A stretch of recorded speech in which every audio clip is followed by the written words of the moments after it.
저 한때 진짜 열심히 살았거든요. 야근도 마다 않고 주말에도 일하고 일요일이나 명절에도 일했어요. 그렇게 10년을 달렸는데 통장을 열어보면 늘 이상하게 텅 빈 거예요. 분명히 이번 달도 열심히 일했는데 돈은 다 어디 간 거지? 혹시 이 기분 공감되시나요? 월급날엔 분명 든든했는데 일주일만 지나면 통장, 카드값, 관리비, 보험료, 대출이자 하나하나 떼어가는 것들을 보다 보면 내 월급이 내 돈이 아니라 그냥 잠깐 내 통장을 스쳐 지나가는 돈처럼 느껴질 때가 있어요. 그래서 한 번은 제대로 앉아서 따져봤습니다. 나는 왜 돈을 모으지 못할까? 그래서 가계부를 써봤습니다. 처음엔 깜짝 놀랐어요. 쿠팡, 편의점, 넷플릭스, 티빙, 배민 모아보니 한 달에 꽤 큰 금액이었습니다. 문제는 소비가 아니었어요. 진짜 문제는 따로 있었습니다. 돈이 들어오면 쓰고 남은 걸 저축하려 했던 것. 이게 핵심이에요. 이 순서가 잘못됐던 거였어요. 재테크책 수십 권 읽고 나서야 알게 된 진리 하나. 저축은 수입에서 지출을 뺀 나머지가 아니라 지출보다 먼저 해야 하는 것이다. 그날부터 바꿨습니다. 월급이 들어오는 날 자동이체로 딱 10%를 미래의 나에게 먼저 보내버리는 거예요. 400만 원을 번다면 40만 원. 없어진 것처럼 살기 시작했습니다. 신기하게도 그렇게 살아도 삶이 그렇게 불편하지 않더라고요. 인간은 적응의 동물이니까요. 360만 원이 생활비의 전부라고 뇌가 인식하기 시작하면 신기하게 거기 맞춰 살게 됩니다. 그래서 그렇게 모으기 시작했는데 또 다른 불안이 찾아왔어요. 여러분, 제미나이나 챗GPT 써보신 적 있으신가요? 질문 하나에 척척 답을 내놓는 걸 보면 신기하다는 생각도 들지만 솔직히 가슴 한구석이 서늘해질 때가 있어요. 특히 뉴스에서 AI가 대체할 직업 탑 10 같은 리스트를 볼 때면 내 직업이 거기 들어있진 않은지 무의식적으로 확인하게 되더라고요. 그리고 얼마 전 친구 남편이 있던 팀이 해체됐다는 소식을 들었어요.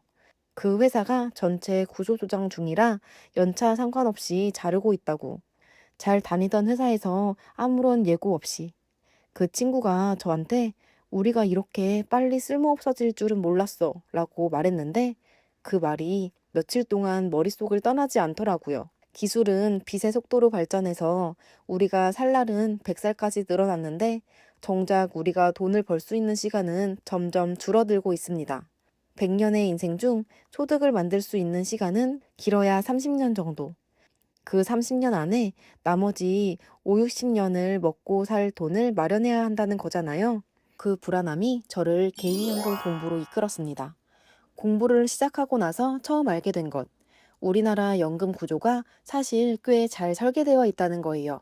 3층짜리 집처럼요. 1층 국민연금. 나라가 최소한은 지켜주겠다는 방어선이에요. 하지만 솔직히 이것만으로는 택도 없죠. 2층 퇴직연금. 회사가 쌓아주는 자금이에요. 있으면 고맙지만 내가 컨트롤하기 어렵습니다. 3층 개인연금. 이게 진짜예요. 내가 직접 쌓아 올리는 노후의 핵심 자산. 문제는 대부분의 사람들이 1층, 2층만 있으면 된다고 착각하는 거예요. 실제로 얼마나 필요한가 2024년 국민연금연구원 조사 결과 부부 기준 298만 원이에요. 그런데 국민연금과 퇴직금만으로는 고작 150만 원 정도밖에 안 채워집니다. 나머지 부족한 금액을 채울 수 있는 건 오직 개인연금뿐이에요. 개인연금은 크게 두 종류입니다. 세제 적격, 연금저축펀드로 대표되는 돌려받는형. 연간 납입 한도는 600만 원이고 연말정산 때 납입액의 일정 비율을 세액공제 받을 수 있어요. 이른바 13월의 월급을 만드는 1등 공신이에요.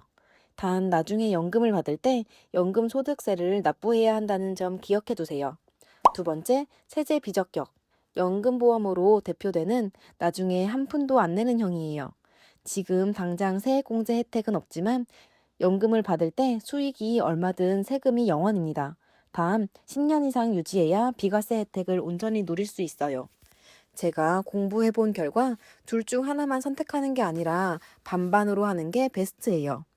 나중에 연금 소득이 연 1,500만 원을 넘을 경우 종합과세로 전환되어 세금 부담이 커질 수 있어요. 반대로 비과세 상품만 하면 지금 당장의 환급 혜택이 아쉽죠. 두 마리 토끼를 다 잡으려면 적절한 믹스가 정답이에요.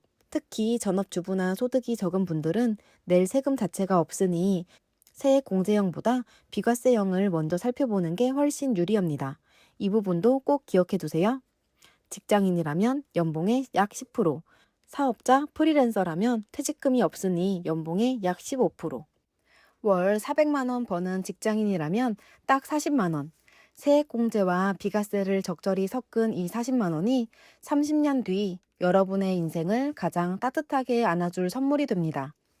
AI가 일자리를 뺏든 세상이 어떻게 변하든 준비된 사람에게 미래는 위기가 아니라 기회입니다. 오늘부터 내 한 달 소득의 딱 10%를 미래의 나에게 먼저 보내주는 연습을 시작해 보세요. 연금 준비는 어릴 때 시작할수록 훨씬 유리해요. 오늘이 여러분 인생에서 가장 빠른 시작점입니다. 지금 바로 연금 저축 앱을 열어서 월 얼마를 자동이체할지 설정해 보세요.